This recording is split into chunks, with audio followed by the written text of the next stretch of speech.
If you run a small recruitment agency, you don't have time to manually sift hundreds of CVs. Smart Sifty does it for you. It screens, shortlists, and ranks candidates instantly, fairly, and consistently, so you can focus on actually placing people, not drowning in admin. Less bias, less time wasted, more placements. If you're serious about running a smarter, more efficient agency, go to smartsifty.com and book a demo today. What great ideas are so close within your grasp? Seeing other points of view, anticipating change, considering multiple possible turnouts, acknowledging uncertainty, searching for compromise. We're going to talk about how to get over those limiters of innovation so that you can extract better thinking from yourself and your team. So let's talk about how to win the future.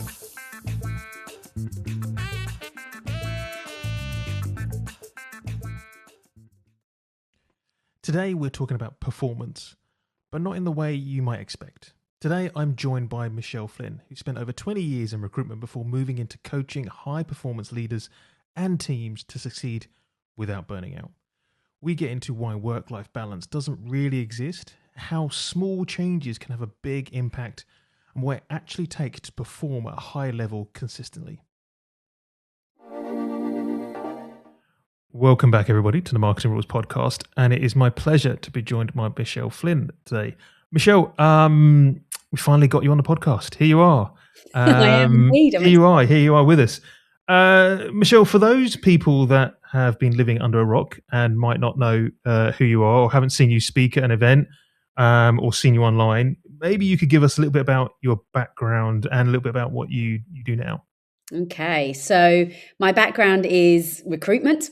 So I was 8 years agency side at Computer Futures, where I really learned about recruitment. I fell into it like most people. It wasn't a planned career choice. I then went in-house and was the recruitment manager, helped a consultancy scale to exit, and then set up my own recruitment business where I worked with tech startups and again, scaled them to some form of exit. So spent 20 years doing that. And people go, how did I go from running a recruitment business to being a sort of health and performance coach? And it came through a health scare, which happened out of the blue, which then led to me going on this whole journey of self-discovery. And that led to me retraining. And now I support recruitment leaders and their teams to be high performing, but very importantly, without burning out. Yeah. So making sure that they are fit and healthy to be able to achieve all of the great things that they want to. Cool. And now I've seen you speak, and I've seen some of the breathwork stuff that we will kind of come to. How did you kind of decide that this was the direction? I know you said that we had the health scare, but it's very unique what you do, right? And how and how you present and the kind of some of the stuff you talk about and what you talk about. Was that always in the back of your head that this is something you wanted to kind of bring to more people's attention? No. Or does it just happen naturally? Yeah, there was no plan. Right. Same as when I started my recruitment business, there was no business plan, there was no strategy, and that was exactly the same with my coaching. I took myself away to Thailand, which I know you have just come back from. So I went to Thailand to a health retreat for 2 weeks to just try and fix myself, to figure out what was wrong. I'd been unwell for 3 years on and off, and I didn't really know what stress was. And they explained to me what stress was, and it was like this massive light bulb moment of, oh, that's what happens when you work really hard for 20 years and don't take a break. And then I just started studying, wanted to find out more about it purely from my own sort of personal perspective. And then found myself qualified as a health coach. And then people just started asking me to help them. So suddenly I was running a recruitment business, doing a little bit of coaching on the side. Then I got asked to do a talk at a recruitment lunch where I thought no one will take me seriously. I have been on those incentive trips. So why are they going to listen to me talk about sleep or stress or mindset? But actually they did, because I've been there and I was sort of talking from experience, not just from a textbook. And that's developed. So that was 8 years ago, that journey sort of started. So there was no plan to give up my recruitment business and work with recruiters at all. It just happened. And I'm so glad that it did, because I love it. And it's continued to develop. So I originally trained as a health coach, and then I trained in cognitive behavioral therapy, and then I trained in breathwork. So I keep adding more and more things. My latest qualification is as an ADHD coach, because as I'm working with people and they're bringing sort of challenges to the table, it's really important for me that I'm actually qualified to support them with that. Yeah. So let's talk about some of the things that I know you talk about a lot on socials and in your presentation. So you tend to talk a lot about this kind of work-life balance, and that it's actually just life. There's no the work shouldn't really kind of come into it.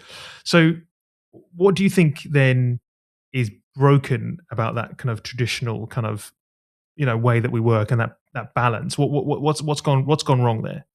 Yeah, I think when I sort of talk about people wanting work-life balance, I'm like, well, good luck with that. But everything is just life, isn't it? And life has different phases when things are more important or more of a priority, or they're just the things that we want to do. So there will be times when we are driving harder at work, whether that's kind of the end of a quarter or whether that's sort of targets that we want to hit. Absolutely. And I think people think, oh, work-life balance, that's fluffy stuff. And you're like, no, you need to work extra hard during those times, but you have to have those moments of recovery. And sometimes when you're on holiday or a lovely trip around Southeast Asia, your balance is different. Your balance is about enjoying yourself and experiencing the wonders of that. But I talk about it like being on a skateboard, and only because my husband has recently taken up skateboarding, so I'm spending a lot of time in skate parks. We're constantly just trying to find that balance point. And I don't know it ever really exists, because suddenly life happens and something comes out of the blue that you hadn't expected. So it's that constantly going, what are those little tweaks that we can make? And sometimes it's sleeping better, it's putting your phone away, it's spending less time on LinkedIn, comparing yourself to everybody else, to make sure that we don't end up pushing so hard in work that we end up ill, or pushing so hard in our personal lives that our work doesn't take us in the direction we want. So for me, it is a constant balance trick. Yeah. So if someone accepts that idea and that kind of way of working, what the actual changes and the structure they would need to make kind of on a day-to-day kind of basis, what does it look like? So we always start really, really small. So everybody is different. But if I take a conversation that I was having with a recruitment leader this morning, a very successful recruitment business, very typical leader, driving himself really hard, working all of the hours. Whenever he's not working, he really is working, because he's scrolling through LinkedIn, and we've convinced ourselves that that's not work, but it still is. And actually it's going, where do we find that recovery time? And I talk a lot about the sports world, and when you're looking at football, there's the halfway point where they have a rest. When you are talking about Formula One, they have a rest after every race before the next race, and it happens in sort of all sports. I'm sure there's one that it doesn't happen, but in most sports there are these rest points. And we are we're athletes, but we're athletes in the office rather than on a pitch. So we need to have those recovery bits, but it's about starting really small. So for example, how do you make sure that on a weekend you're not sitting watching your kids play football, but actually you're still scrolling through your phone? Or when you are in the bathroom, and so many people do this, you're in the bathroom and guess what you're doing? You're scrolling through your phone. So I never say to someone, right, you need to go to the gym 7 times a week. You need to sort of only eat vegetarian food. You need to get 12 hours sleep a day. Like, I'd have no clients, because those things are not realistic. What really is realistic is small little changes. And I worked with a chap recently. This was just amazing to see. He came to me again, really successful, but just wasn't very happy. Didn't know why. Great marriage, great business. We worked out that he wasn't exercising anymore. So we introduced a Lumi lamp, which is a sunrise lamp, which meant that waking up in the morning was nicer, which meant that he was then getting up instead of pressing snooze, which then meant he was exercising before work, which then meant the whole rest of his day was better. And literally, by him investing in what is probably a £50 like alarm clock, he suddenly is like bouncing off the sort of the walls, feeling happier. So I think we often go, we've got to change everything. And I do this, I've got this framework, this life audit tool that I use. It's on my website, and it's going, when you think work's the problem, maybe it's because you're not sleeping, or maybe you haven't seen your friends, or maybe you just don't know what your values are. So where do we start instead of trying to change everything all at once? Yeah. And that becomes easier. Anyone sort of Atomic Habits, really popular book by James Clear, talks about habit stacking. So this chap earlier today, it was, I want to exercise, but I need to be listening to podcasts. And I was like, well, why don't you listen to podcasts whilst you're exercising? And now he's just like, oh, now he enjoys going to the gym because he sees it as it's a learning and development opportunity, both physically and mentally. So you stack your habits. And then suddenly we're not trying to find more time for doing these things. We're actually just utilizing the time that we've got. Do you work with businesses, people outside of recruitment? And Yes. there's a reason why I asked this. I'm just wondering if people within recruitment are harder to win over than maybe outside of other businesses because of the sales kind of cycles, because it's quite transactional, because of the pressures, because of the you know KPIs, the weekly, monthly, quarterly figures that we're always kind of trying to hit. And I know you get those in other businesses, but I'm wondering if there's something unique to recruitment that means that actually this is needed more than potentially other industries. I think to a certain point, yes, there will be people who are skeptical, but I think that's across all industries. But certainly in recruitment, we're kind of told that things work a certain way, and let's not look at anything that's fluffy or a bit alternative. But definitely, probably about 80% of my clients on the coaching side are recruitment leaders and their teams, and about 20% are other industries. Within the talks that I do, there's probably quite an equal balance between recruitment and other types of sectors. But I think it's definitely that the one thing that helps in recruitment is because of my background, I talk recruitment speak. So I can very quickly empathize with the challenge that someone is facing. And when I'm talking, the amount of people who come to me who have maybe had coaching before, have had therapy before, and have been told to go and do 2 hours of yoga at 3 p.m. And you're like, that's just never going to work. So my solutions are always really small, really simple, and absolutely fit the recruitment world. But they are also completely adaptable. One of the people I've been working with for 5 years now is a senior director at YouTube. And what she needs are very similar in terms of the pressures of working long hours, different time zones, all of those things. So I think it's just about the way of relating it to the person, to make sure that they're going to get that nodding moment of like, yes, I recognize that challenge. But I guess to a certain point, people who choose to come and work with me are coming to me either because they know that I've worked in recruitment for a long time, they know I worked in tech for a long time, or my female clients like to come and work maybe because I'm a female coach and I'm a coach of a certain age. That means that there are highs and lows of that goes on as you get older. Sometimes men choose to work with me because of the fact that I'm a woman of a certain age. So I often am being asked about, what is my wife doing when she does this? So I'm often giving the female perspective when it comes to relationships. So yes, I think it helps to have knowledge within whatever you're coaching people within. As a sort of a base level coach, you're meant to have the beginner's mind, and the theory is that you shouldn't have to know anything about the person's situation. I find it is a massive benefit because I do switch between business coaching, life coaching, health coaching, between therapy, coaching and mentoring. So my sessions are very, very varied rather than being very sort of structured. Yeah. So I pull in all of the experience that I've had over the years, as well as all the different qualifications. Thinking Circles is your fractional marketing department, purpose-built for the recruitment industry with deep sector experience.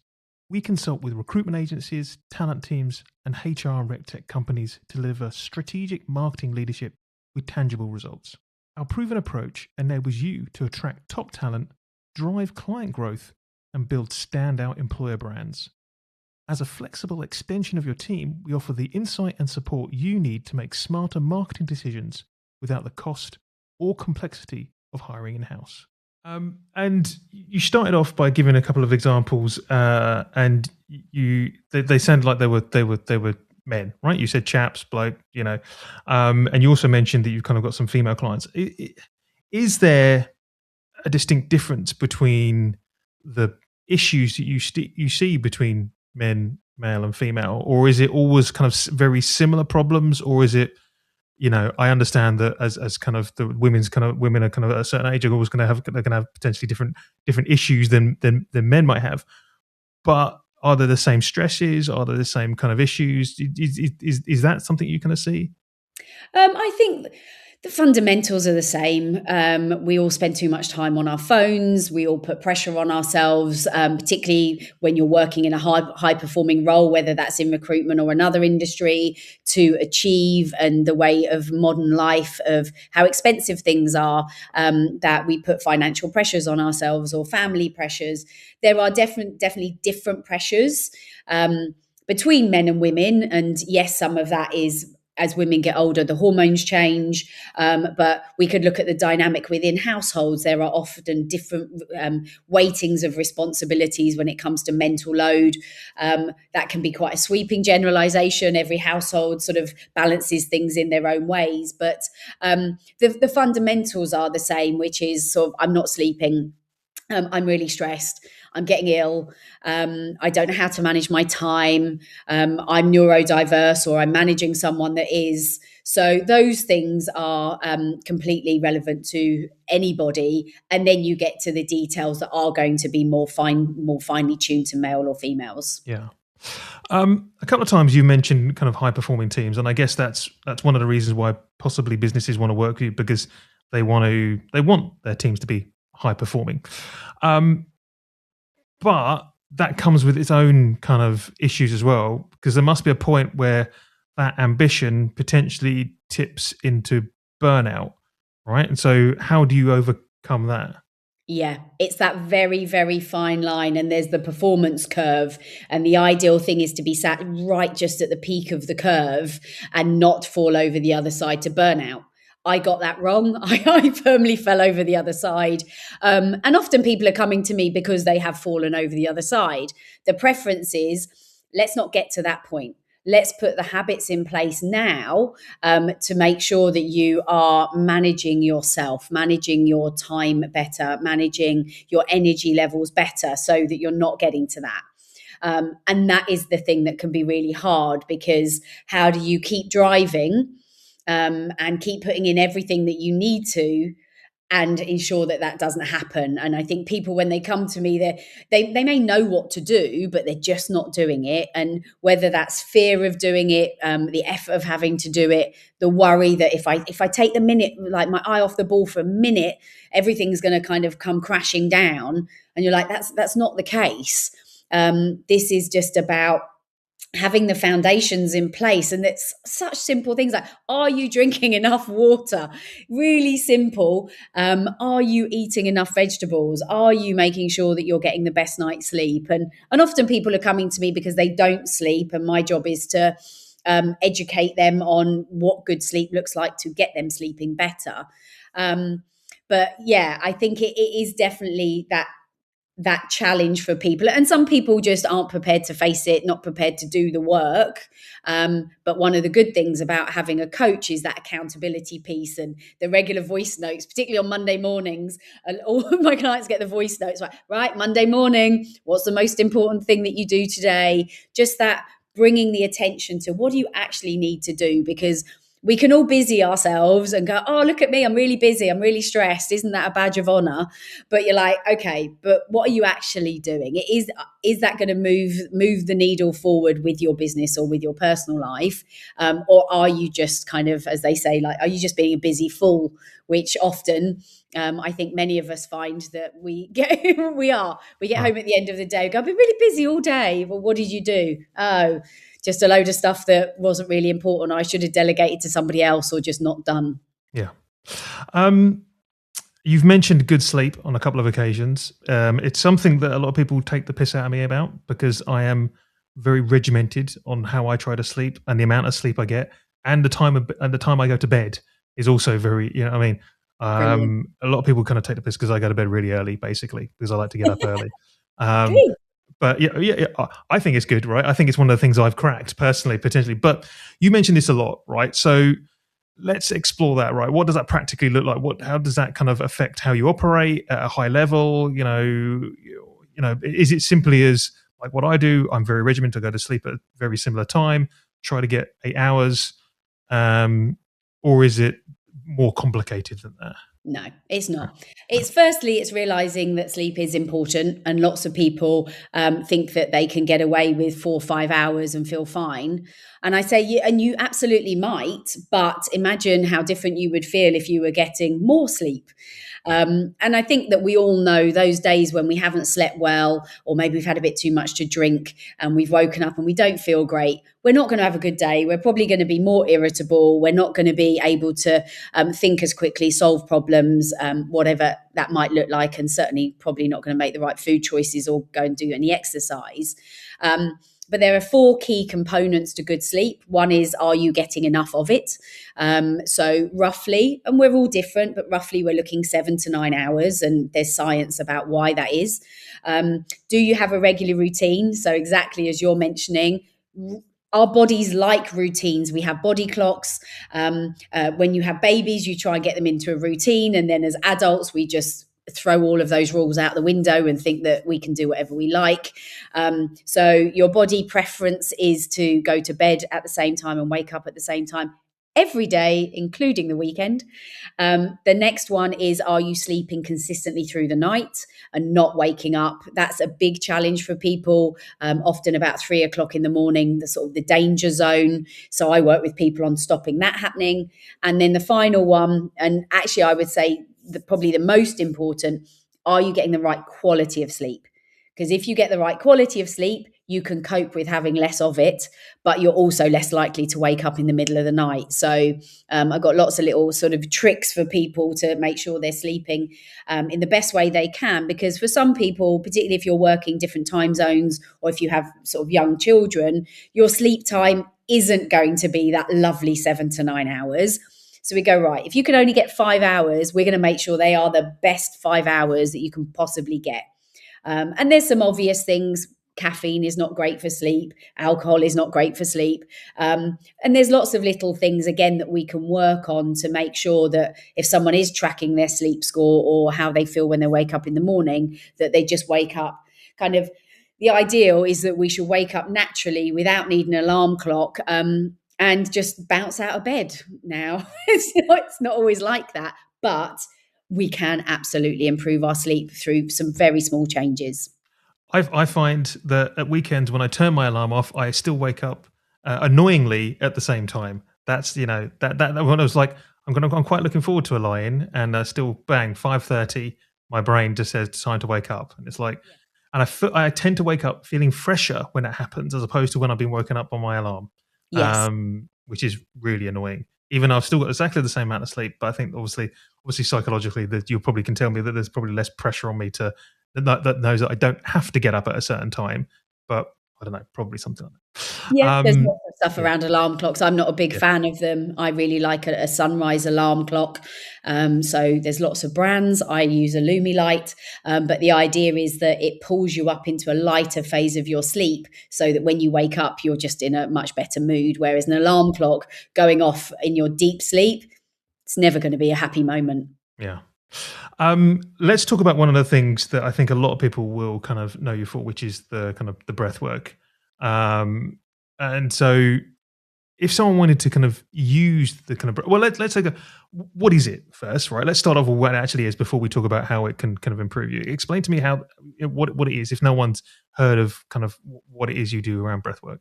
Yeah. So ultimately, it's the most important thing that we all do because it's what keeps us alive. We do it 25,000 times a day, and many of us don't breathe properly. So whenever I first do a session, I always say, put your hand up if you're a bit skeptical because you think you already know how to breathe. And so particularly the people in the back are like, yeah, that's me.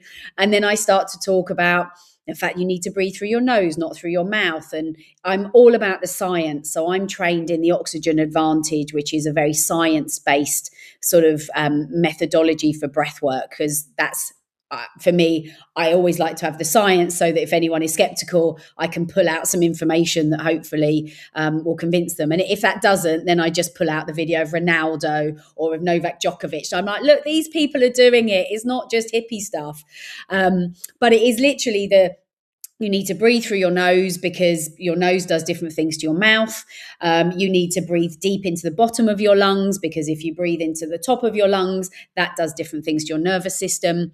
So it's all about regulating your body and your heart rate and your blood pressure, which you can do all of that through focusing on how you breathe.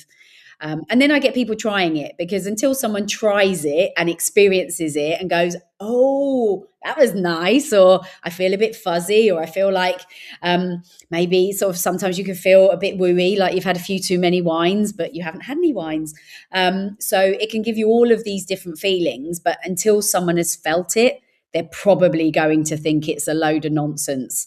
And I love that challenge. I really enjoy that moment when you see someone who is a non-believer suddenly start going, oh my God, I'm just using this all of the time.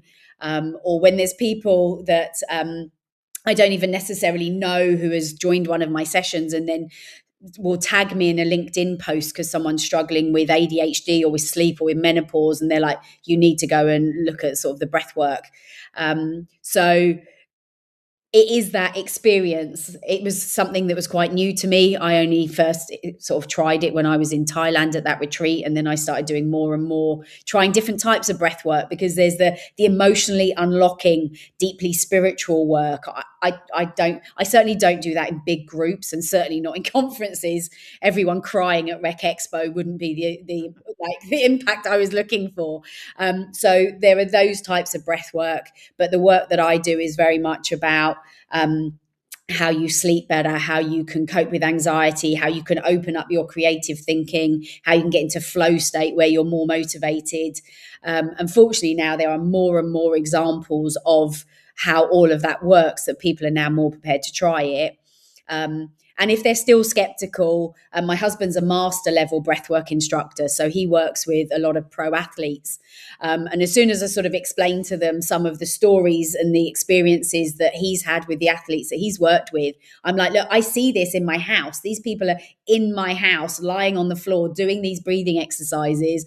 And this is the impact on their personal best or on their lung capacity, that people are like, okay, I'll give it a try. And when I put on the music, as soon as I start playing sort of Fatboy Slim or Faithless or something, they're like, oh, okay. Because they were sort of probably expecting something a bit more yogi-like, whereas I definitely go more dance party. It's good to hear. It's good to hear. So if you start to kind of put all this together, right, what is, what does this look like in practice? You've got the breath work, you've got the kind of, you've got the good sleep, you've got the coaching, you've got the time management, all of this kind of stuff. Once all that's all together, what can we expect? So as in from the person themselves, what is it? So definitely the first thing, and where you sort of mentioned there about time management and routine, the first thing is going, right, this is your 24 hours in a day. How are you spending it? And a lot of that is going to be at work, but what does the sleep bit look like? What does the exercise bit, the social bit? Because when you have no routine, it's very hard to actually really manage or take control of your time. So when people do the life audit tour, as I mentioned, that's on the website, they often see that routine is the first place to start. And then we dig into what routine is going to work for each person, because someone who has children that they have to do the school run with in the morning, or someone who has a long commute, is going to be different to someone who works at home who doesn't have any children. So there's no point in me sort of trying to encourage someone to exercise in the morning if that just isn't going to work with their day-to-day routine. So it's like, right, what do you need to get out of it? What is the problem that you're looking to solve? And sometimes it is just one problem. I want to sleep better. I want to stop procrastinating. I want to be more confident with my communication. But for other people, it's that whole life sort of transformation and to be able to optimize every little bit. But when you look at how you spend your time and then you decide if you want to spend an hour on TikTok, no problem. If that's how you choose to spend it, but then if you don't have an hour to spend with your friends or to cook a meal or to catch up on your admin, is the hour on TikTok, was that worth it? Or should you have chosen to spend that hour doing something else? So, and again, that comes back to sort of the balance trick. We can't magic more than 24 hours, but what we can do is what are the things that we have to do that are the essentials, but that other time that we've got left, and we will all find some time in there. What do we choose to do with that, and making sure that we're making the right choices? And absolutely, sometimes that is binge watching Yellowstone. But maybe there's a bit of a break before you go on to another box set to actually do something else in an evening. So it's about the really practical, but then the accountability to making change, because most of us know exactly on the whole what we should be doing. And people know sleep is good for you. They know that exercise is good for you. But whatever the reason is, we don't do it. And having someone that's going to be checking in and also kind of praising for when you're doing well, but reminding you. Often when I'm looking at my notes, if someone's having a bit of a hard time, I can go, right, well, remember 6 months ago when you were like having a really good time? Let's look back at the notes and what you were doing then. And people are like, oh yeah, that was when I was not drinking as much, or that's when I was really focusing at work and not allowing myself to be distracted by notifications on my phone. We're like, okay, so you remember what you were doing. You've probably just fallen out of the routine of doing those things. So are they still the right habits to build? If they are, let's just get back to doing those, because no one's perfect. We're all going to have highs and lows as to when we feel more energized to do things, or when the sun's shining, you're more likely to go out and exercise. So it's just making sure that those things are still what you actually need to do with your life at that time. Michelle, it's been an absolute pleasure speaking with you today. Hopefully the audience have found it really useful. I know I have. As always, we'll include all of your details on the show notes. So if anybody wants to reach out, know more about you, we'll include those in there. But for now, thank you very much. Thank you so much for having me on. I've really enjoyed it. Thanks for listening. And don't forget, you can subscribe to the Marketing Rules podcast on Apple, Spotify, and all other major podcasting platforms. I've been your host, James Whitelock, and I hope you can join me and more amazing guests next time.